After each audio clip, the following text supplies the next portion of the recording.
সবাই আল্লাহর প্রিয় হতে চান।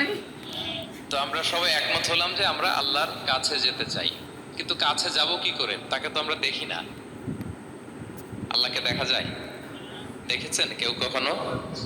আওয়াজ করে বলেন, আল্লাহকে দেখেছেন কেউ? তো যাকে দেখি না তাকে কাছে যাব কি করে? একজনকে চিনি, চিনলেই না তার কাছে যাওয়া যায়, কি বলেন? আল্লাহকে দেখা যায় না। আল্লাহ বলেন লা তুদরিকুল আবসার ওয়া হুয়া ইউদরিকুল আবসার ওয়া হুয়াল লতীফুল খবীর। পৃথিবীর কোন চোখ আমাকে দেখে না, কিন্তু আমি সব চোখগুলোকে দেখি। তিনি দৃষ্টির আয়ত্তে নন, দৃষ্টি তার Okay, let's go.